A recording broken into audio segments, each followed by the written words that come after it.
lines carved in stone. Below a Gothic tower, a boy navigates with a cane. A title, Developing Social Skills in Children Who Are Blind or Visually Impaired, with Sharon Sachs. Well, so much of what we learn is through the visual sense. Almost 80% of what we acquire is through vision. And if you think about how we learn to interact and how we learn to engage socially, we do it through observation. Very young children, babies, for example, learn to smile by watching what their mothers do and engaging with them, and that reciprocity back and forth, that joint attention that's so critical with very young children is encountered through the visual sense. And so for blind or visually impaired kids, learning those social skills need to be taught at a very early age. They need to be modeled, they need to be practiced, and many individuals believe that the social world needs to be brought to the child who's blind or visually impaired, that we can't just assume that a child's going to learn them. We have to help them learn those skills. In a video clip, two young girls who are visually impaired sit on the floor facing one another. Sitting behind each of the girls is a teacher, and the teachers prompt the girls to take turns passing a ball. Oh, nice job. The research that I've done and others have done have demonstrated that social skills are really the foundation upon which other skills are built. And without a social presence, visually impaired students may encounter isolation, may encounter difficulty with personal relationships, may encounter difficulty with employment and independent living as adults. So it's really an essential part of what we teach students who are blind or visually impaired. Fade to black. A graphic of the Perkins logo swoops across the screen, revealing a chapter heading. Parent and child, the first social interaction. Families are the first teachers, and they're probably the most important teachers. Families, siblings, relatives, engaging the child in the family milieu is so important. It's so easy, I think, for a child who is blind or visually impaired, or a child who has additional disabilities, to sort of be left alone, to quiet. If they're quiet, maybe they're not engaged. To just kind of leave them be. But what you want to do is to get them involved in all family activities. So for a baby, you want to get that child in the baby seat, maybe up on the counter, talking to the child, getting that social proximity, getting the child to, if the child can't see, but maybe getting that face-to-face contact through mommy-child games or family-child games, getting that child to look at the individual, getting that reciprocal relationship where when language begins, it could be even a lot of gooing and cooing, but it's a back and forth kind of game playing. Doing a lot of body awareness games. I talk about with very young children to do something like, I did this with my own kids, clap the feet and eat the toes and tickle the tummy and beep beep the nose, because you're developing that body awareness and you're having fun with it. Getting the child to begin to play, to engage in play, to engage in real-world experiences. In a video clip, a group of mothers with visually impaired children gather for playtime. The mothers sing songs and encourage the young children to interact. Hug with Riley, hug with Riley, hug with a joyful heart. Letting them play in the kitchen when they begin to develop motor skills, or even if they don't have that motor ability, giving them real objects to feel, to touch, to explore. Because by engaging in real life experiences, the child is learning about their social world. Family gatherings, the extended family, is so critical, and I think siblings are wonderful teachers, because siblings allow children to just be themselves. They allow the child to engage in rough and tumble play, and they don't think about kind of having a hands-off attitude. They treat the child who has a disability, whether it's a visual impairment or another disability, just like another child, and they want that child to be part of the gang, if you will. So children who have siblings tend to be more risk takers, I think. And what we want for our children who are blind or visually impaired and have additional disabilities are really to be risk takers, really to engage with the world around them. That's really key. In a photograph, a boy who is visually impaired and wears thick glasses rolls a bowling ball down the alley. His two older sisters stand on either side of him. The other element I think that's really critical is for families and professionals to have realistic expectations for their student who is blind or visually impaired. Sometimes those expectations can be way too low, and sometimes they can be way too high. And I think it's striking that happy balance that is so important, and having those expectations throughout a child's life. A graphic slide provides these summary points regarding the chapter Parent and Child, the First Interaction. Provide opportunities for the child to engage in interactive play. Set realistic expectations. Provide opportunities for exploring objects, etc. Fade to black. Widening the social circles. The partnership between families and teachers and professionals is really critical. I think the most successful relationships are those that have great respect for one another, that professionals are listening to what families need and what they really want for their children, accepting their cultural differences, accepting who they are, and then infusing the area of socialization, for example. It could be any area, but social skills and how the impact of social skills might have on their child as the child moves into school programs. The best environment to begin teaching social skills really begins in the home and really begins in the child's own community. In the home, taking the child to the grocery store, taking the child to many different activities in the child's world. As the child maybe becomes healthier or the child is able to move out into the world, to begin engaging in play groups with children who have similar disabilities or children who are sighted, depending on the child and the family situation. In a photograph, a young boy who is visually impaired sits in a sandbox at a community playground. The boy who wears glasses is playing with a younger boy and an older girl who are sighted. Early on, giving the child chores around the house, whether it be just putting something in the trash can or putting their toys away or throwing their socks or clothes into a hamper for dirty clothes, maybe taking their dishes to the sink. So having those expectations are really, really critical, and expectations for social behavior. That it's not okay to tantrum in the middle of a grocery store. It's not okay to throw your food on the floor.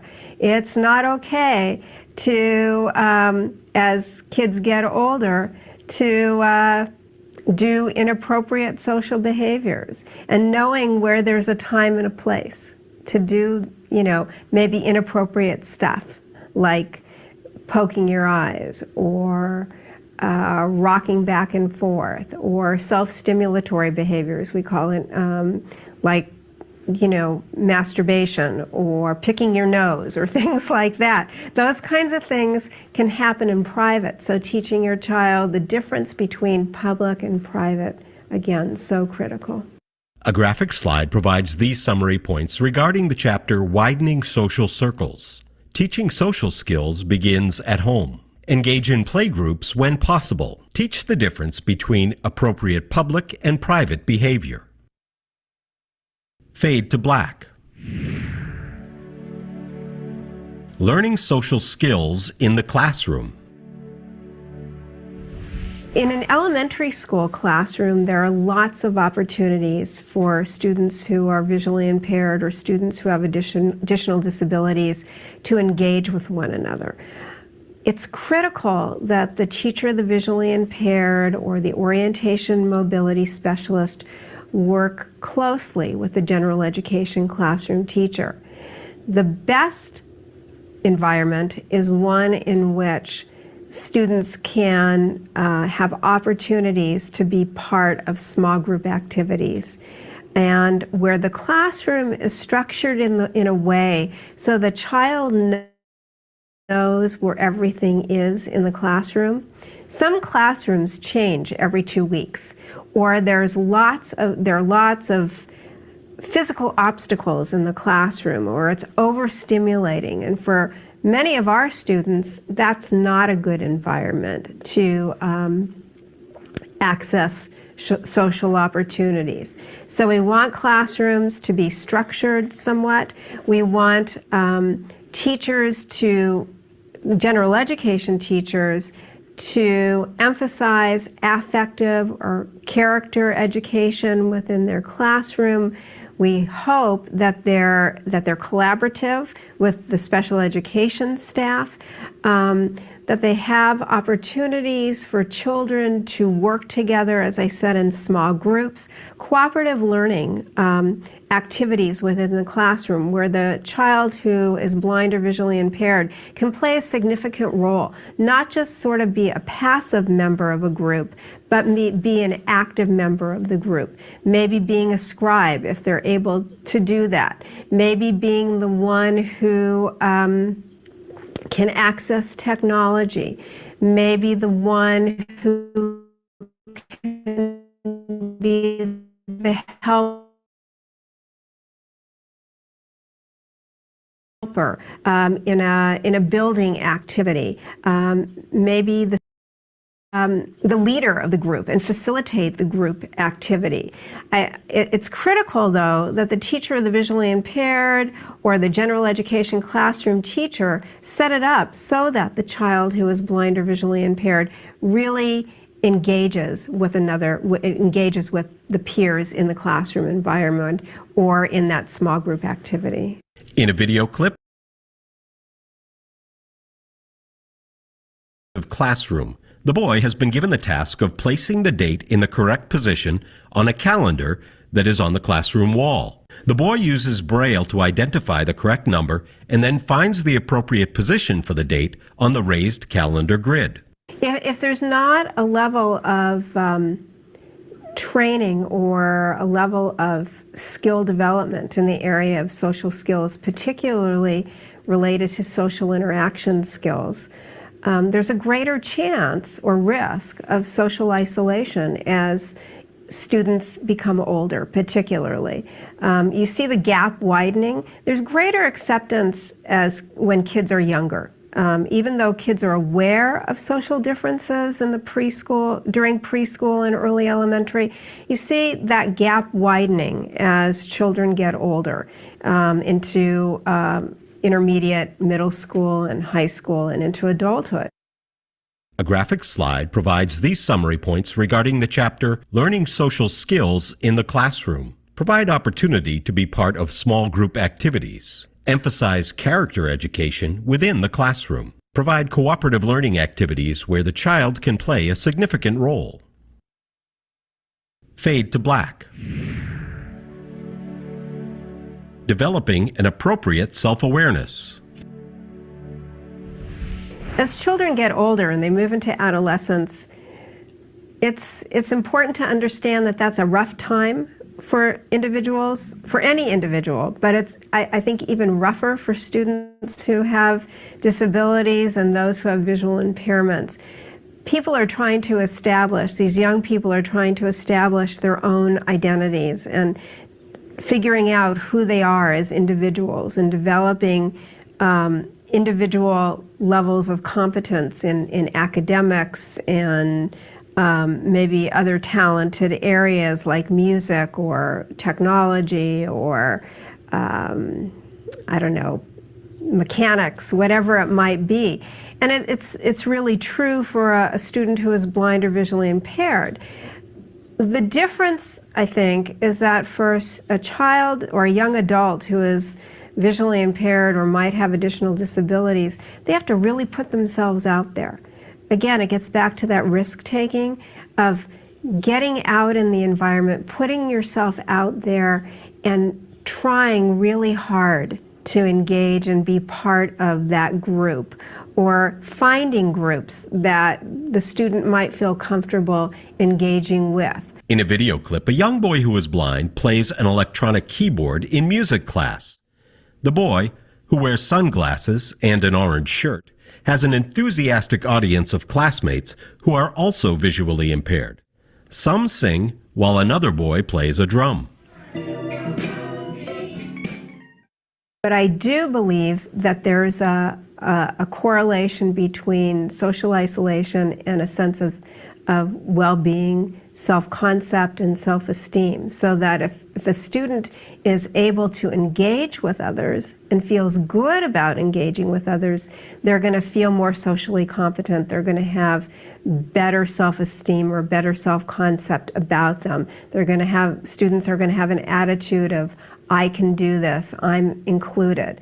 One of the issues I think that students who are blind or visually impaired really face is sort of egocentrism, that the world kind of revolves around me. And so I don't need to move out and expel a lot of energy to develop those relationships, nor do I see the need to develop those relationships. So helping students to develop that understanding of why is it important to engage with other people? Why is it important to have good social etiquette? Why is it important to develop appropriate social behavior in various situations? Because it all leads to inclusion in the world around us. And the hope is that all our students want to be part of the world and want to be included and want to feel needed and want to feel accepted. A graphic slide provides these summary points regarding the chapter Developing an Appropriate Self-Awareness. Social competence leads to better self-esteem and self-awareness. Find groups or shared interests that the student can engage with. Foster understanding of the importance of social interactions. Fade to black. Self-advocacy as a social skill. Self-advocacy skills are certainly a part of teaching students social skills. Self-advocacy begins, again, early on, where the child is making choices and decisions for himself or herself. It can be as basic as a child choosing a cracker versus a cookie. For maybe older children, it might be choosing what they're going to wear to go to school. Even though the outfit may not match, they're advocating for themselves for what they need and what they like. So giving students choices, making decisions. Often we find with children who are blind or visually impaired, and particularly students who have additional disabilities, it's easy for adults to do way too much for the child, to sort of allow the child to make those choices or those decisions on their own. And so what happens is we do a lot for them. Without knowing it, we may tell the child to go into the classroom, put your things away in your cubby, sit down, put your lunch away. So instead, maybe we need to help the student develop a routine where they're doing most of that or those activities on their own. In a video clip, a boy who is blind navigates the hallway of an inclusive school using his cane as well as trailing his hand along the wall. Where maybe there's a schedule board and the student goes into the classroom and they know, without the teacher even telling the student, to put the backpack in the cubby, to go to the bathroom, to maybe put their lunch in the refrigerator, and then go sit down and look at what the next steps will be for the daily routine in the classroom. For older students, particularly students who are in inclusive situations, it's letting people know what they need or what they want. I need to sit in the front because I can't see very well. I need this read to me because I can't read the menu at a distance.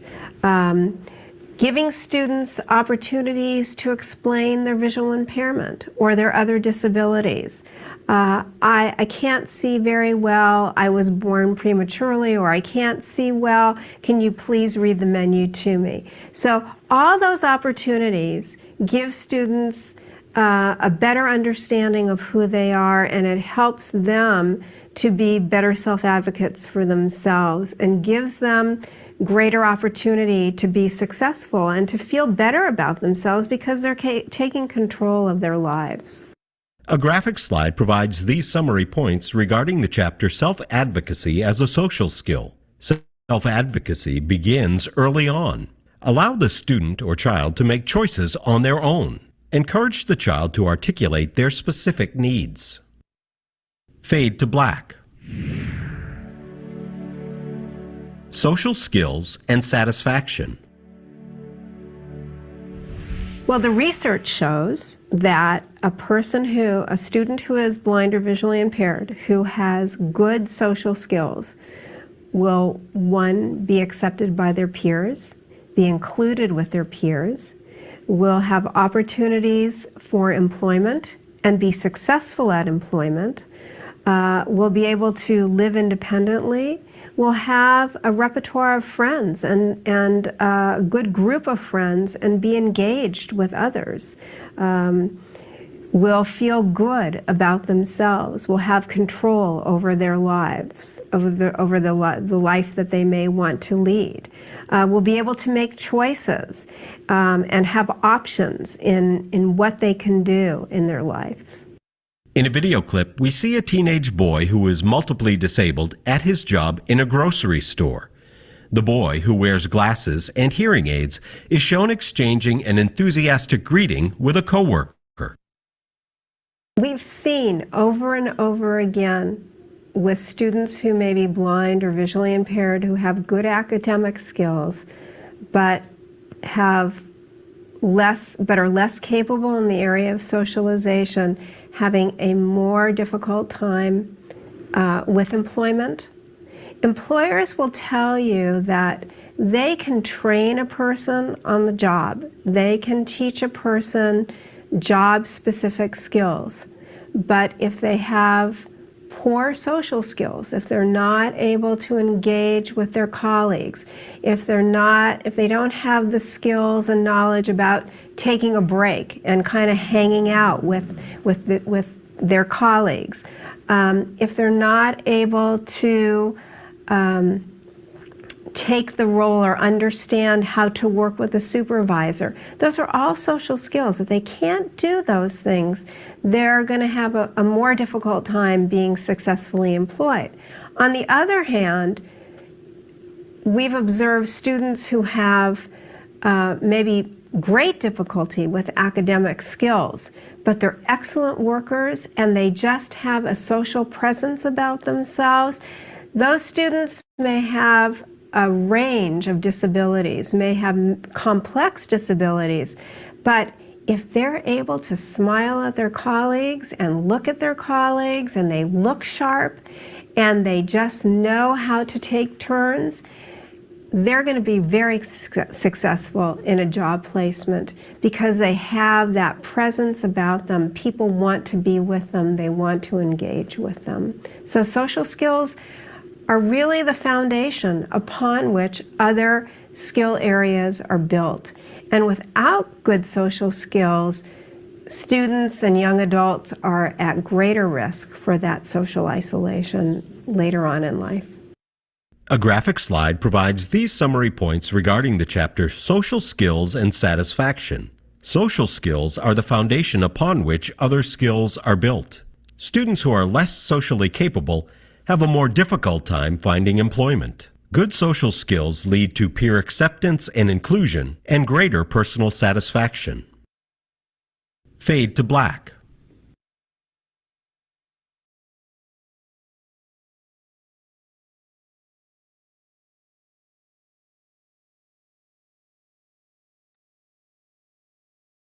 All right, good.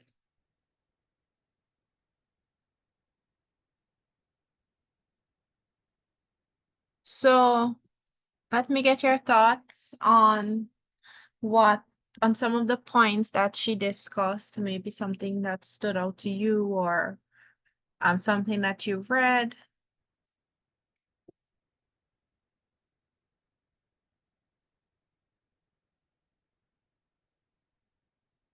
Miss, one of the Mhm. things that stood out to me in the video is when she said that social skills is the foundation for every other skill.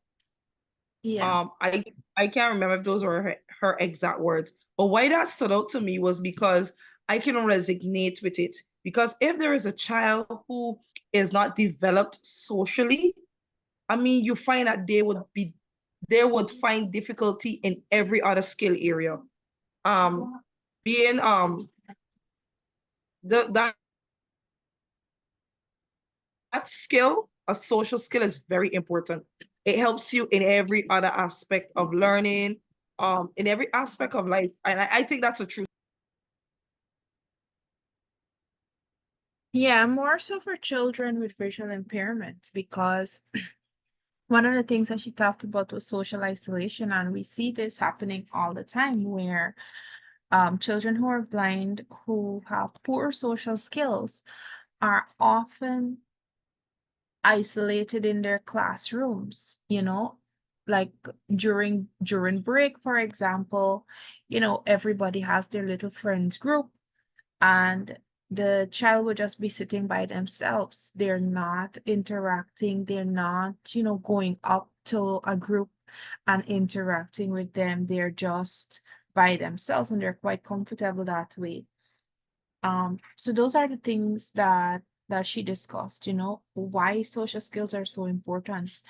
And it has a lot to do with communication, being able to communicate, because you always have to remember, as someone who has a disability, you always have to remember that when people see me, 99.9% of the time, they're going to see my disability, right? They're going to see my disability first.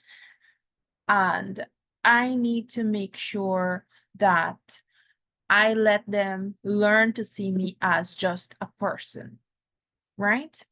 So I would always say this, that when you are preparing children who are blind, you're preparing them to go out into the real world, right? You can't baby them for the rest of their lives or protect them for the rest of their lives. They have to go out into the world where people are mean, people might be insensitive, and so you have to prepare them for these situations, how to deal with people who might be inappropriate with you, might ask you inappropriate questions, those kinds of things, so indeed, social skills definitely set the foundation for every other skill that the child builds, especially when we're talking about children who are blind. Any other comment?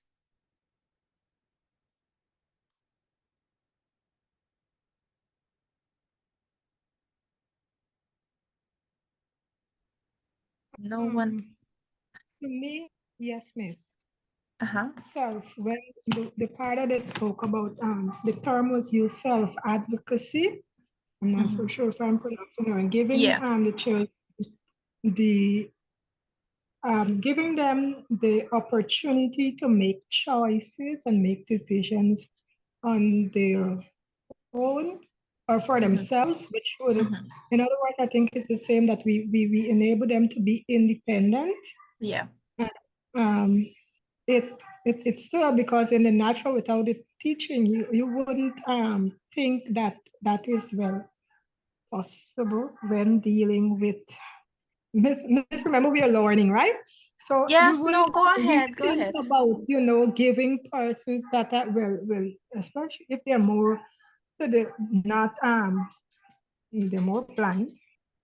You wouldn't think More about giving blind. them this, I know what you mean. Have more you wouldn't severe. think, yeah, to give Yeah. them the opportunity to make Yeah. certain choices for themselves. So that one stood out for, especially in this subject that we're doing with and dealing with children. Yeah, and I'm happy that you talked about that because as she said, many times, and this goes a lot for parents and teachers in the classroom and so on, many times they don't believe that the child has the capacity to do things and to make decisions, right? So like for example, let's say the child is in class and you want to take the class outside to maybe do an activity. The teacher will tell another child,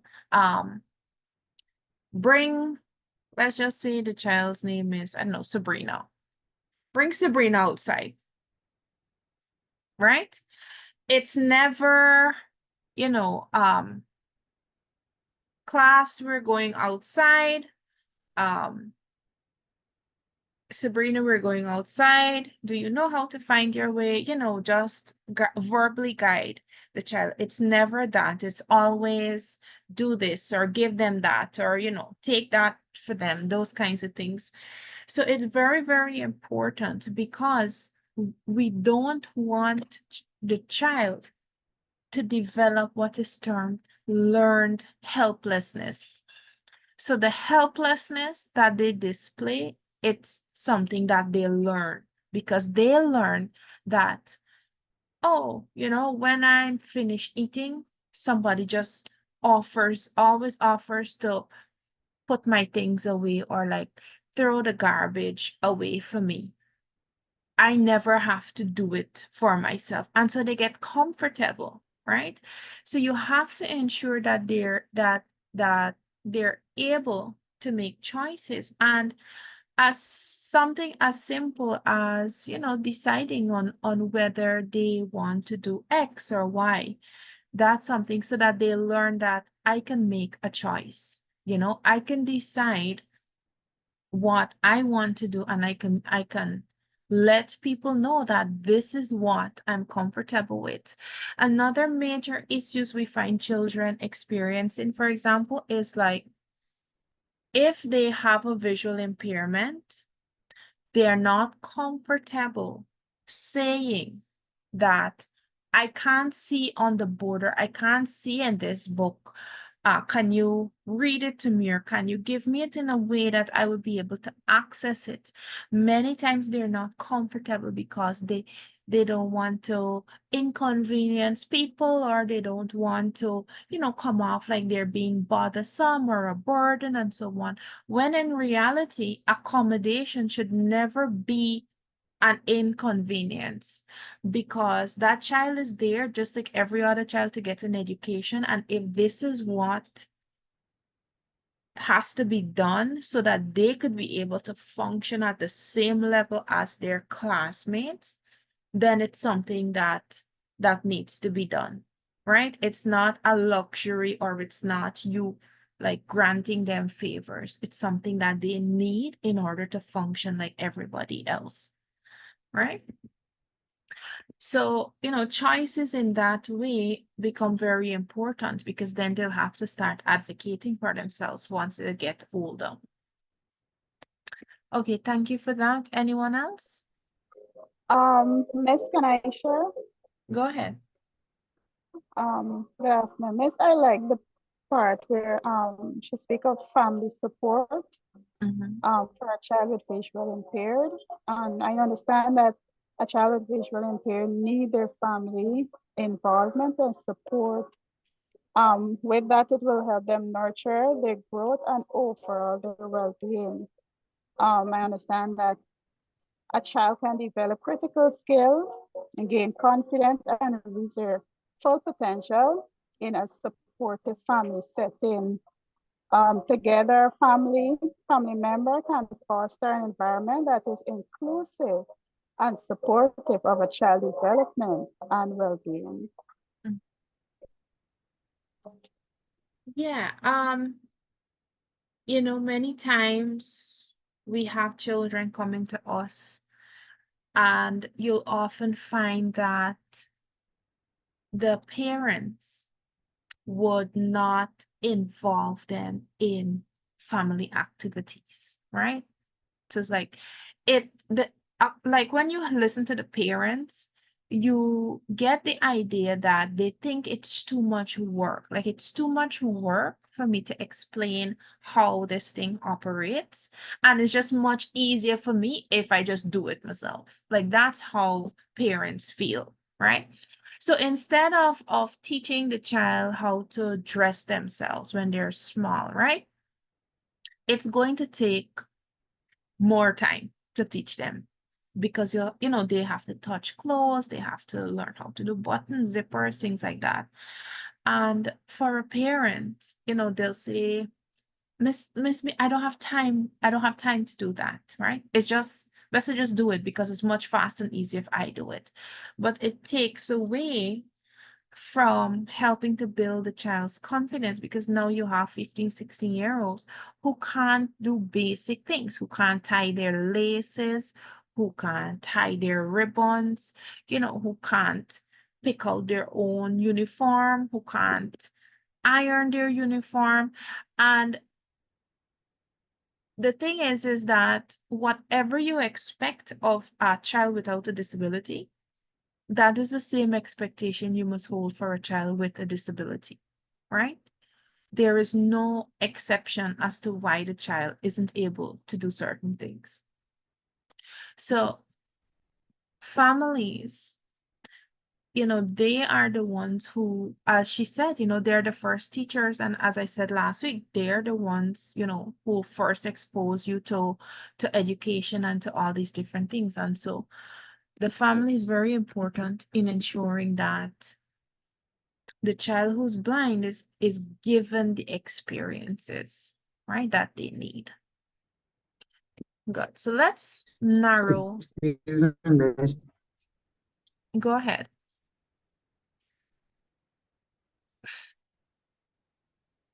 Can you hear me?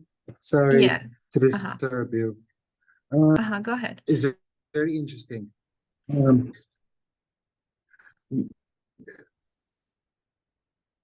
in the video that you just shared, it showed us not not because someone is visually impaired, contribute in other forms. For example, when she was giving examples of how they can contribute, whether they're going to be a leader or Yeah.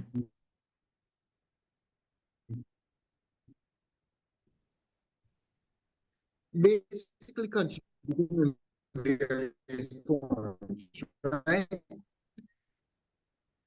Now, um, like you shared, support is important, but it's very hard for a parent. It's very hard for a parent to come to the realization that okay, my child needs help. Um, whether they have a disability.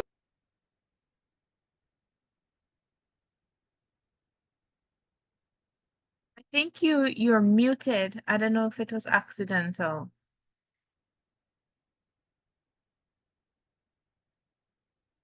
Just check your microphone. Miss, can you hear me? I got bunks, so just know something. Oh, all right. Yeah, I'm hearing you. Yeah, for example, when I used to walk far worse before I took my surgery, right? Mhm. And even cooking was something that my mother was fearful of me doing. Mhm. Straining rice, cooking stew, because I had to deal with fire. Mhm. And now my disability is with my balance and so forth, CP, much Mhm. less somebody that is visually impaired.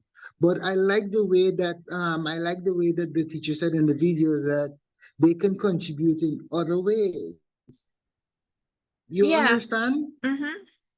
Yeah, and that is exactly right. So Where parents, yeah, where parents are extremely overprotective and it ends up it harms a child in the long run if they don't get that experience. Because we're not saying that on the first day you put them to light the stove or you put them to strain rice, but it has to start somewhere. So maybe, you show them how to throw the rice into the pot and how to store it, or even how to take the rice out of the bag or the bucket or wherever it is, and, measure it and put it over into a bowl, how to wash the rice, things like that.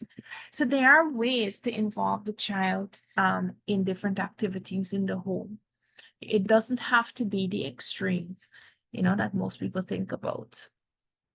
Okay, so we're going to use all that she talked about in that video in terms of all the necessary things that a child who's blind needs in order to be able to be successful. And I want us to then transfer that over to communication. So thinking about communication skills, because part of social skills is communication, right? Excuse me, miss. Uh-huh. I am, I don't know if you can entertain another question, but I'm curious about the reciprocal relations. Is it possible you can shed some more light? Is it something that is ongoing, or is it just in the early stages of the child's life? Or is it continuous Reciprocal. in the adult? Okay. Under which section was that term used? Right in the video, I think in the initial part, somewhere, the beginning Mhm. of the video, they talk about the reciprocal relations. Okay, so It reciprocal has to do relation, with, it has to do with, no, she was saying I can't remember exactly what where they have the child feel the toe and probably the fingers or something. mhm. But I didn't get much from what she said, so Okay, I want to know if we can share something. I can't remember the context in which it was used, but I'll explain generally what reciprocal relationship means is that it when we think of relationships, we always think about we have to think about it being mutually beneficial, right? So any relationship that we develop, it means that the person is benefiting from something from us and we are benefiting from something from that person, right? And many times, with persons with disabilities, we try to help them to understand that all relationships that you enter into has to be mutually beneficial. People will only feel sorry for you for so long, right? It has to be mutually beneficial. So any relationship that that child enters into, it has to be reciprocal, because it means that if I am depending on you for something, then it means that you have to depend on me for something as well, right? No relationship is one-sided, because then people just get tired of you, because then they say, okay, well, you're just depending on me, you're benefiting me in no way, right? Um, in terms of what she was talking about, the body awareness, it's that you can use these different activities to help the child be aware of their body, because one of the main things is helping them to be aware of their bodies, right? Like finding their elbow, touching their nose, touching their toes, that kind of thing, so that they become one with their body and their bodies aren't these awkward things that they don't know, that they know their bodies, so that when you take them out into the streets and you take them out onto the roads and so on, they can be able to navigate. They're not clumsy, right? And they're really able to utilize their coordination well.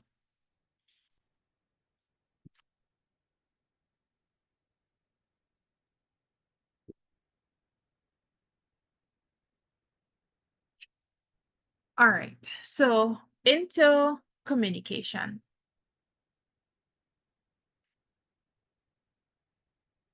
How do we communicate?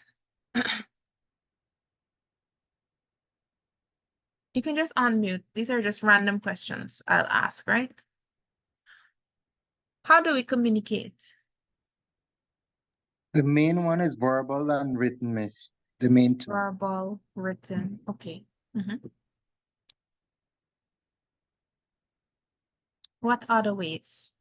Body Sign language. language, sign language, Sign language, body language.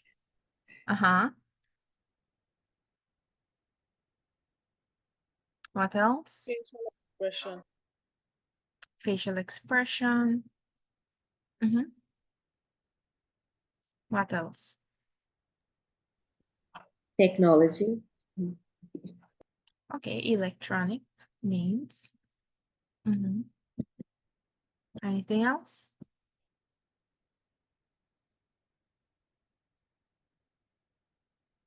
All right, good.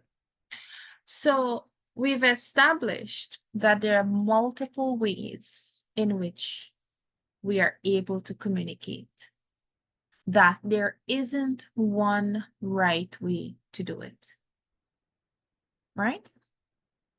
So let's look at a child who is blind. Visual communication will not be something that they will be familiar with. So they will not be looking for facial expressions, body language, things like that, right? Their communication will be mostly verbal, electronic to an extent, but mostly verbal and tactile, right? That would be their form of communication. If you layer on another disability such as deafness, right? So the child is now deaf blind. It means that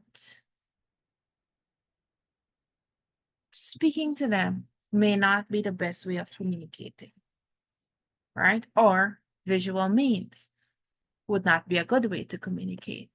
It then means that we'll have to find another way to communicate to that child and help them to communicate, right? Which is mostly through tactile means.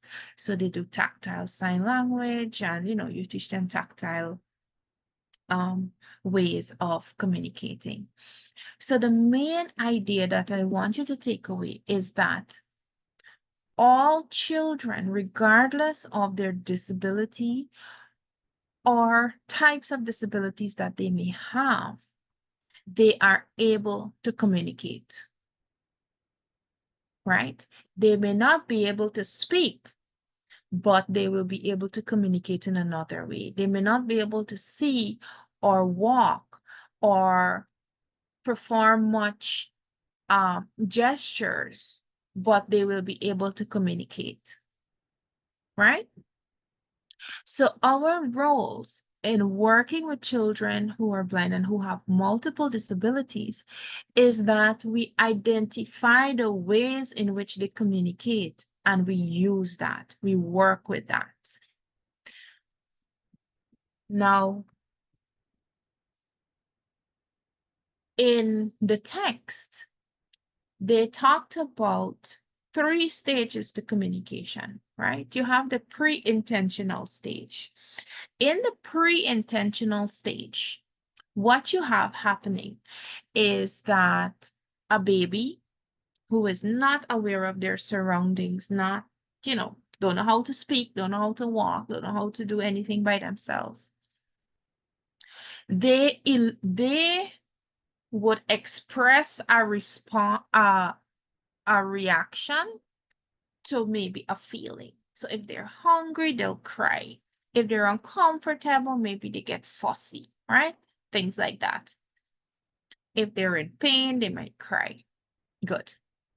That is just a response that they are making to this feeling that they get, right? They are not expecting you to respond a certain way. So for example, when the child cries, the mother might come to the child, try to comfort them, see if anything is wrong, change them, things like that, right? But before that, the child doesn't think in its mind that if I cry, someone would come to me and comfort me, because they don't know that as yet, right? In the intentional stage, which is the second stage. So you have the pre-intentional, then you have the intentional. In the intentional stage, what you have happening now is that people around in the environment attach meaning to the ways that you communicate. So the child will learn over time that when I cry, someone comes to comfort me. So it becomes a learned behavior, right? So this is like all classical conditioning behaviorism, that kind of idea. So when the child cries and the parent or somebody comes and comforts them, they are learning that when I do X, Y is the reaction to me, right? And they learn that. Children with disabilities who are unable to communicate in the traditional means or the conventional ways, such as speaking and so on, growing up, they will find ways of communicating. So let's say, for example, a child is unable to speak, but they are feeling discomfort. They'll start to either like fidget or maybe they'll cry, things like that, right? That's how they're responding to how they feel. The parent or the persons around, they now will have to learn when the child does X, it means that they are hungry or they're uncomfortable or they would like to, they would like something to drink or they're thirsty, something like that. Right? So as teachers, when we have students who are nonverbal, it is recommended that we always observe the child to see how they respond or how they react to a certain feeling. So when they're hungry, what do? Do they bang on the table? Do they get up and walk out of the class and go take their lunch? Do they, start crying? Do they put their head down? Like, how do they act when they are feeling something, when they're feeling hungry, thirsty, or uncomfortable, or happy, right? What do they do? And you want to be recording it because you need to be writing it down, right? And then when you write it down, you'll have a good understanding now of how this child is communicating. So you can do one of two things. Continue to work with the child and their way of communicating, or if it is not an appropriate way of communicating, you then want to kind of recondition the way they communicate. So let's say when they're hungry, they start getting angry, right? When they're hungry, they start to get angry and they start to throw things down and so on. And you say, oh yes, John hungry, because only when he's hungry, he's behave like that, right? That is not an appropriate way to communicate. That's not an appropriate form of behavior. So what you'll have to do is retrain them in appropriate ways right? So perhaps this is just an example. Perhaps you have a buzzer, right? Or maybe you have like something that they could hit at, since maybe they like to hit or something. Instead of like hitting another child or hitting the desk, maybe you have something that they could actually hit that's safe. And so you show them that whenever they're hungry, instead of doing this, they can, hit this thing, which is, much softer and safer for them to actually be hitting, right? So you retrain them. The other thing that you have to always do is that ensure that every other person who's interacting with the child communicate in the same way, because you don't want to be confusing the child. So you want consistency in the way that they're communicating, because that is the only way they're actually going to stick to the forms of communication, right? So maybe, let's say, for example,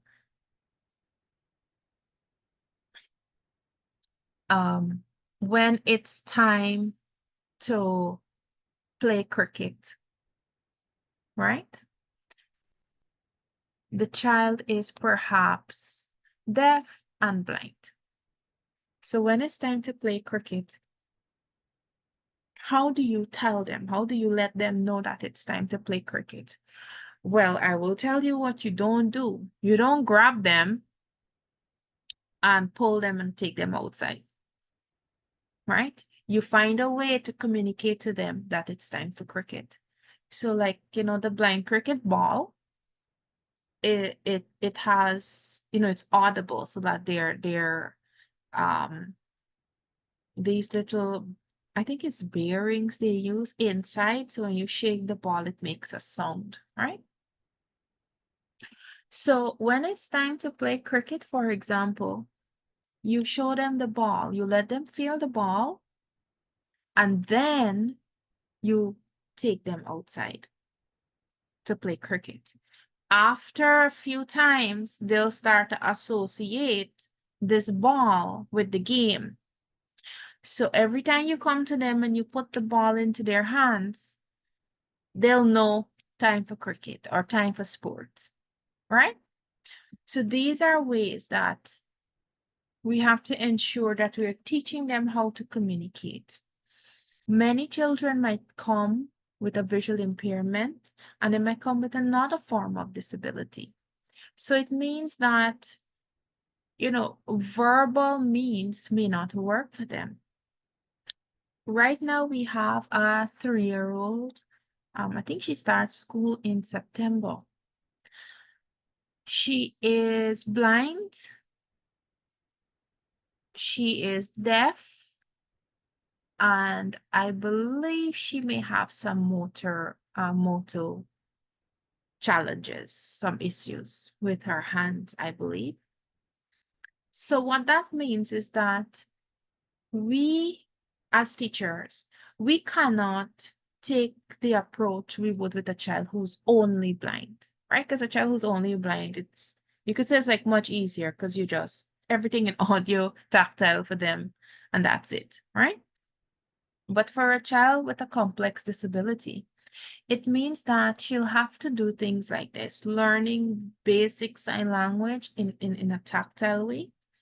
So whenever someone is signing, she'll have to hold their hand, right, while they're signing, and they'll have to sign much slower, and they'll have to modify some of the signs, because some signs would go along with facial expression. And for a child who's blind, that would make a difference. So the tactile sign language would have to be modified, right, to suit the child. So maybe it's basic signs. And of course, you want to stick to just the basics. So instead of saying it is time to eat lunch, maybe you just teach them eat lunch, right? Very simple, and it gets the job done. They understand what you mean, they know what to do, right? It also means that we will have to incorporate tactile information for her. So whereas we might use audio for a child who's blind, and we'll have to use either something that vibrates or something that, you know, she could feel to know that this this is the time for lunch, because she may not be able to hear when the bell rings. So maybe you have something that, you know, a little buzzer thing that vibrates, and so she knows that, okay, when when when my teacher puts my hand on this thing and it vibrates, I know it's time for lunch, right? Or maybe she puts a spoon into my hand and I know it's time for lunch. Something that is associated with the activity you teach them, right? Because remember, they're learning through association. In addition, teachers around in the school, it's recommended that, let's say you always wear a particular ring or maybe a bracelet or a watch. What you can do in her case, in a case like that, let her feel the hand that you would normally wear this ring on. So she uses the ring to know that it's you, right? Another teacher might have a bracelet. Another teacher might wear the her ring on the index finger, or she might wear a particular watch all the time. So when you go to the child, you just touch them, let them feel your hand so that she'll know who is at her side, which teacher is at her side, right?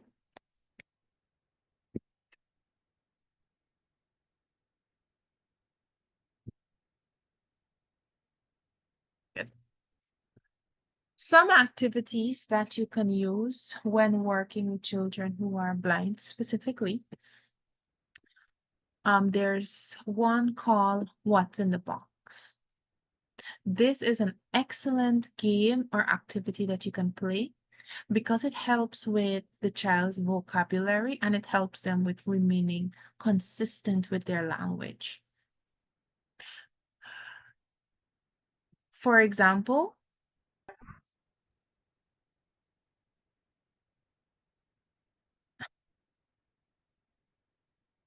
yeah, for example, let's say you have 5 objects in a box, right? Hold on, let me see so I can tell you which slide you need to go to. I don't catch it with slide was. Okay, good. So what's in the box is where you get objects and you put it into a box, and then you let the children take turn taking out a box, and then they have to describe it to the rest of the children. So they're feeling for textures, they're feeling for like things that are tactile, like even smells. They're learning to distinguish things by touching it and using their other senses, right? So if it's let's say a pack of, maybe it's a chocolate bar, right? They'll describe how it feels to their friends. And then their friends will have to try and guess what it is. Now, it is very important that when you are describing something, you always want to describe it like something that the child already knows, right? Because it doesn't make sense to say, this thing feel like sponge, and the child has never felt sponge before. They may know a sponge. That it doesn't make sense, right? So maybe you could say, okay, do you know how your pillow kind of feels soft? Well, this feels like soft, like your pillow, or maybe your bed, right? We're not saying sponge because we haven't taught the child yet that, was a sponge or anything like that. But we're trying to find something that they already know, that they can understand what you're describing or what you're saying. Right? I don't know if you have ever experienced it where somebody says like, oh, this thing tastes like, I don't know, sushi. And then you say, but I never taste sushi, so I don't know what you mean, right? I don't know what taste is that. So it's the same way where you want to find things that the child has already experienced. So it also helps to build their experience as well. Right? Excuse me. Which slide are you on? I'm now going to the slide. Okay. There is Slide 9, Rosemary. Okay, hold on, let it find. Right, slide 10. Yeah. Good. So teaching greetings.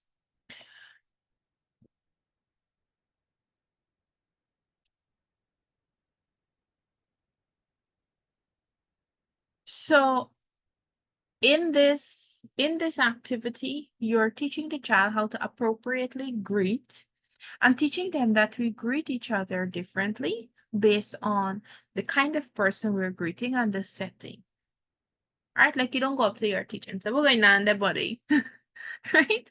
We don't do that. You might do that with maybe your friend or someone in your age group, but you wouldn't do that to someone in authority because they are very socially acceptable ways that you are expected to greet certain people. And that when we, go in different settings, that we greet each other. And this is where teaching the concept of a handshake will come in, right? Because many times, what I have experienced with children who are blind is that when someone wants to shake their hand, they just reach out and grab their hand, shake it, and put it on back. Right? Again, I will always say this, you do not touch the child without them knowing what you're going to do or without them giving consent for you to touch them, right?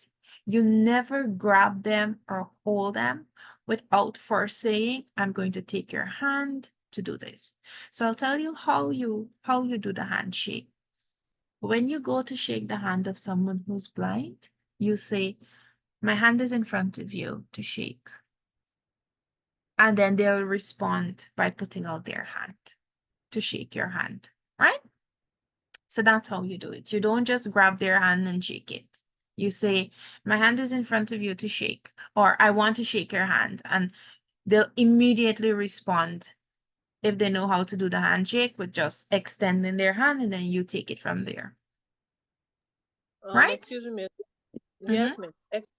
What about you use about if a child is deaf and blind? How you would be them?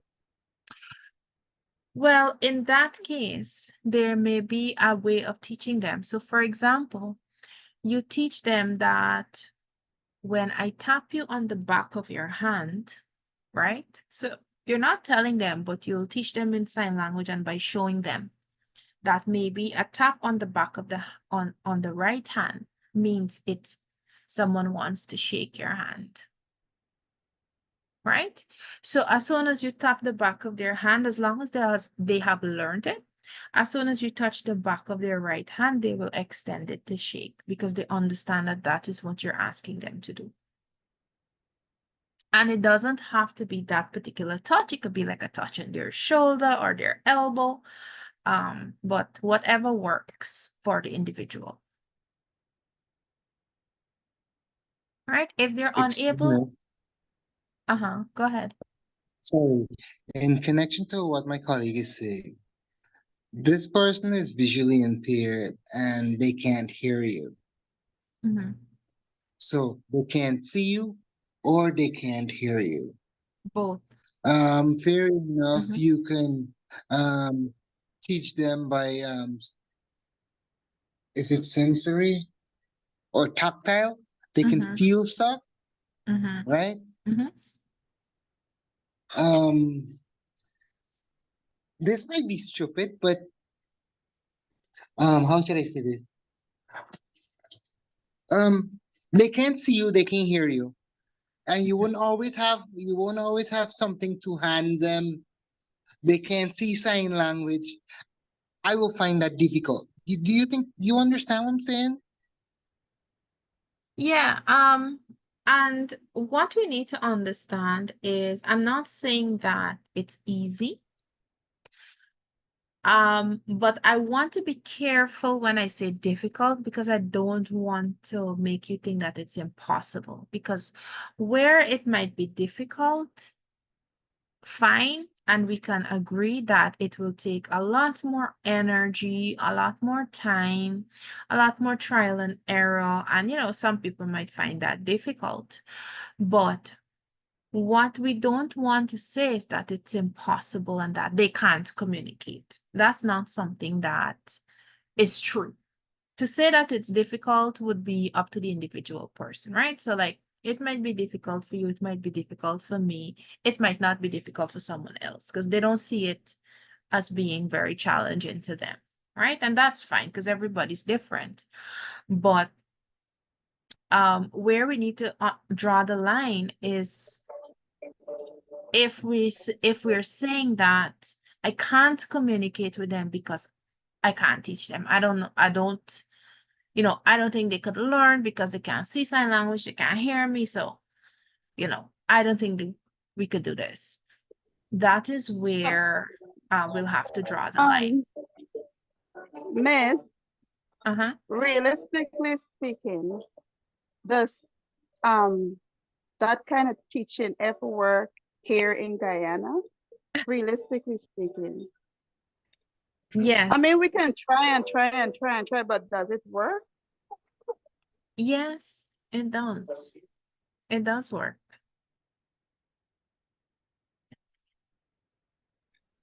So Miss, every time you have to tap them when you want to get their attention or give something in Yes. their hand. Yes, that's how they'll know that you want their attention. Miss, Mm-hmm. may I say something? I watched a movie, right? This boy was deaf and blind. But Mm-hmm. as you said, early intervention is key, teaching them social skills and so on. But Mm-hmm. instead of having someone to tap them to greet, Mm-hmm. they taught him, like obviously wherever he goes, say for instance he's going at a presidential meeting, right? So Mm-hmm. he know he's in a probably a prestige what am I going Prestige. to Mm-hmm. Mm-hmm. yes. So he's going somewhere. Okay, he's not familiar with it. Of course, he's going to be meeting people and so on. Mm-hmm. So what they taught him is that he do the greeting first. Mm-hmm. So Yeah. soon as he smell or when somebody come in your personal space, Mm-hmm. you would know, Sense. Yeah. right? So when send somebody come in your personal space, he would like say, "Hi, my name is XYZ," and he put forward his hand Mm-hmm. before that they could think. But many times they didn't even know that he was deaf and blind. Mm-hmm. So he had this kind of technology with him that helped with some kind of thing. But and also he had his aide, like his assistant with him. Yeah. But at the time when he with the person, he was alone. The assistant went to the washroom and come back, but they taught him how to greet first, knowing when somebody is in front of you or next to you in your space to like greet first instead of having a tap. Yeah, all of that, all of those things are possible because as I said, it's not about, doing something one particular way. It's about finding what works for the individual and working with that. And one of the things that I want us to be very clear on is that we need to deconstruct our idea of what is normal and our beliefs about how a person should live, right? Because many times that might be your barrier to understanding how people with certain kinds of disabilities live, right? Because you might look and say, oh, I would never want to live that life where somebody got to like do this for me or do that for me. And in reality, there are people who have accepted that this is the way that I have to live, right? The people who support me are there to support me to get certain things done because I am not able to do certain things. So they're there to support me to get it done. And most times, it's people, paid people. So it's a job for them, right? They come in, they do what they have to do and so on. And, for them, that's a normal life for them, right? Some persons may always require an assistant to be with them because of their type of disability. So they might feel comfortable having an assistant. Fine. Like if that is what works for the individual, that's completely fine. If they don't want any assistance, that's also fine. But the choice is what is very important. And recognizing that our idea of what we think of as normal and maybe like the perfect life, that doesn't exist in reality because everyone lives a very different life, and in the same way that you look upon someone and say, I could never live like that, someone may be looking at your life and saying, I could never live like that, right? So this is something that I really, really want us to understand, because with some disability types, the reality is that person would never get an office job or get a university degree or get a master's or become this big professional because the nature of their disability does not allow them to do that, right? So persons with Down syndrome, for example, who also have developmental delay and intellectual disabilities may not ever be able to do that. I'm not saying it's impossible, but I'm saying that's reality. However, it does not mean that you can't teach them how to be independent, how to live independently, how to bag, groceries. Like in the US, for example, people with Down syndrome would often get jobs bagging groceries at the supermarket because that's what they're competent in. That's what they can do. At the end of the day, they earn money and they can take care of themselves. They may never get a university degree or a big professional career, but we want to enable independence as much as the person is able to, right? Instead of saying that, oh, we need to get them to be a professional or we need to get them into a professional career, because that may not happen for everyone. It's not possible to happen for everyone, right? I mean, if people without disabilities are not all professionals and big, academic people and so on. In the same way, people with disabilities are the same, not everyone will have that lifestyle, but if we could give them the independence where they can live on their own, take care of themselves, earn their own money, have financial independence, that would be the end goal. And goals end goal. That would be the goal at the end of the day, right?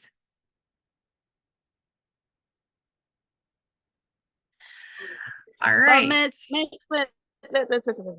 Uh-huh. back to the back to the child that is, and why I'm querying so much about it is because as I mentioned in our previous class, I had experience, but this was with a teenager that I've never been exposed to. Mm-hmm.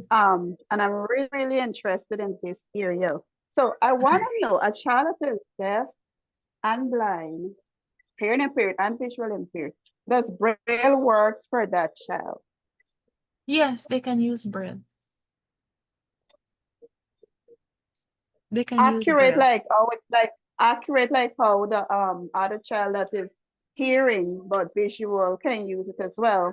Yeah, But sign yeah. language will give them a challenge, especially to do it in Sign their hand. language will have to be tactile sign language. It Right. will So have to that be tactile tactile. sign language.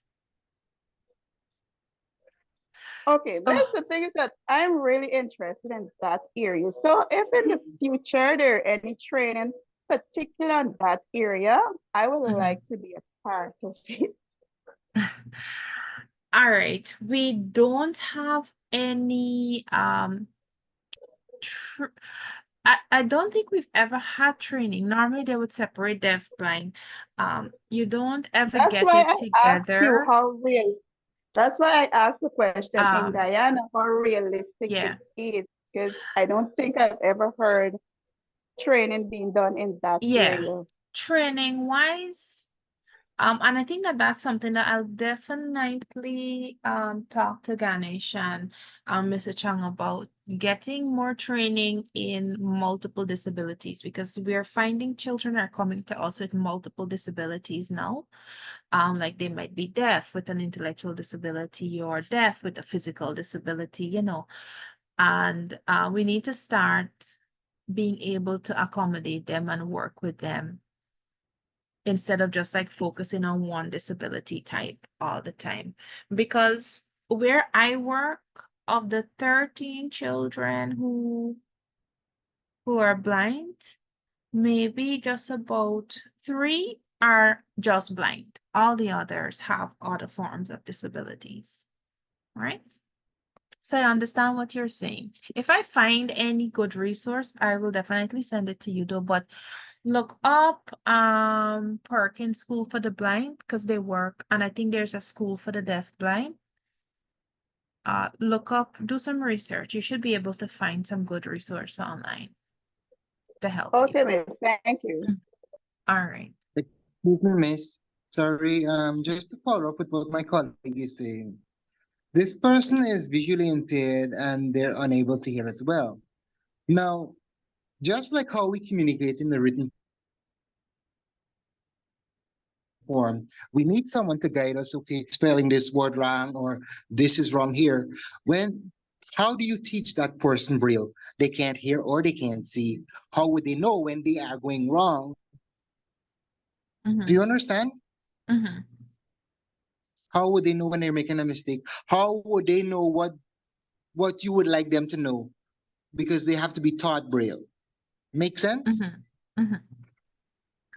So All right. what would happen in that case? Okay. So I'm going to get a bit technical. Now, I have never personally worked with a child who's deaf blind.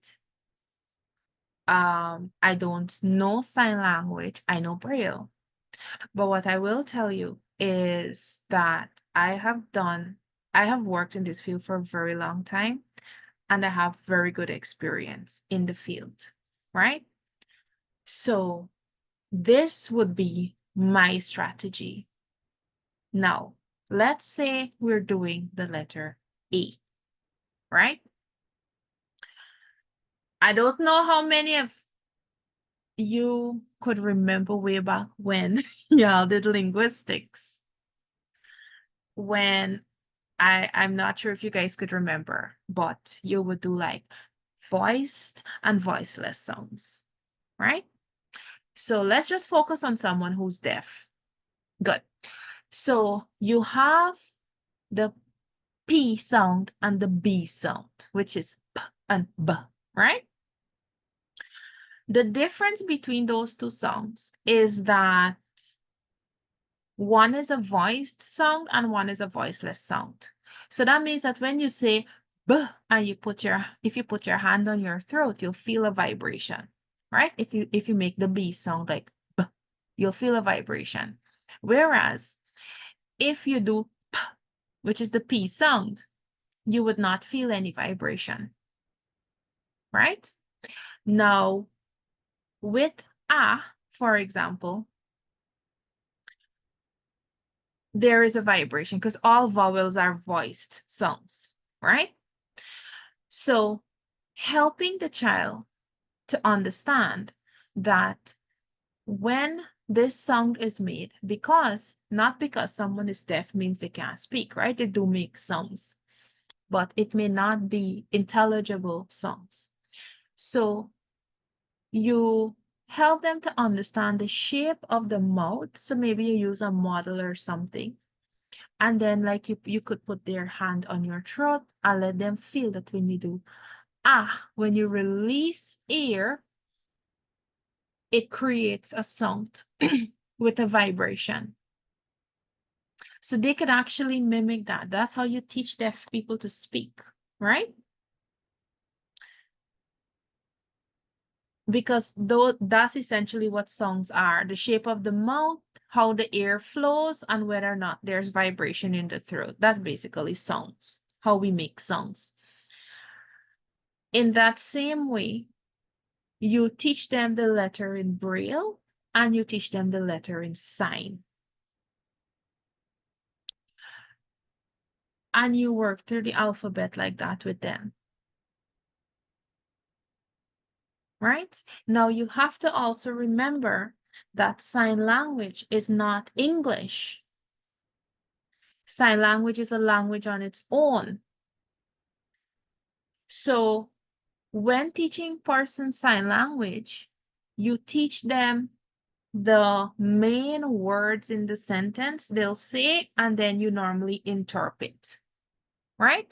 So in sign language, you don't sign out "my name is." You might just sign the word name and then your name. So the person know that, okay, name, Rosemary. So whoever's interpreting will know that that's my name, right? Excuse me, miss. Uh-huh. You lost me there just now when you speak about when you incorporate phonics and hearing impaired. I've been teaching them for as long as I can remember, and I never taught them phonics. For the ones that hard of hearing, yes, phonics can be incorporated there, but for the ones that are deaf, I have never taught phonics. I teach concept and ideas, but never phonics. Again, it's not something that you have to do because remember, phonics is related to English. And unless you are teaching them English and teaching them to speak, then is when you will start to incorporate those things. How long have you been working with the deaf? It's for about 9 or 10 years. Because I'll tell you what, in 2016, I think it was like October, November, the ministry had a collaboration with the Latter-day Saints when they brought in some professionals in deaf education and blind education. With And Dr. Bill Picard? I can't remember the name. That was so long ago, I can't remember because I was in the group I for the was blind. there. Right. And I remember them talking about phonetics and phonology and explaining, right? Because as I said, all of these things are not necessary. But if it is that you are working to attain a specific goal, then that's something that you can do, right? Because they are persons who are congenitally deaf who learn to speak, right? And you know, they have the deaf accent and so on, but they learn to speak because essentially songs are just shape of the mouth, how air flows, and vibration. So in linguistics, we call it place of articulation, manner of articulation, and voicing. Right? but not, as I said, I have never worked with the deaf, but this is like, research and so on, and you see what other countries are doing and things like that. So you kind of get an idea. So if, that's how you work with your deaf population, that's completely fine. Right? But it's interesting though, Okay, because Miss, thanks. yeah, and it's interesting because what I think we need to start doing as well as special schools is we need to start sharing responsibility. Like for example, David Rose has the expertise. I don't know if you're a David Rose, but David Rose has the expertise with the deaf. The unit for the blind has expertise with the blind. So when we have a child who is both deaf and blind, um, and I've suggested this in the past where you get teachers from both schools to work with the child, because the teacher for the blind would not know how to work with the deaf to the extent that you may be able to work with the deaf, and you may not be able to work with the blind to the extent that I may be able to work with the blind. So sharing the responsibilities, especially when it comes to these complex disabilities, is very important, because we could only try and see what work and when work and try again, because we have never really received any specific training in these areas. All right. Any final questions? For those who would like to leave, you can go ahead and leave. That's fine.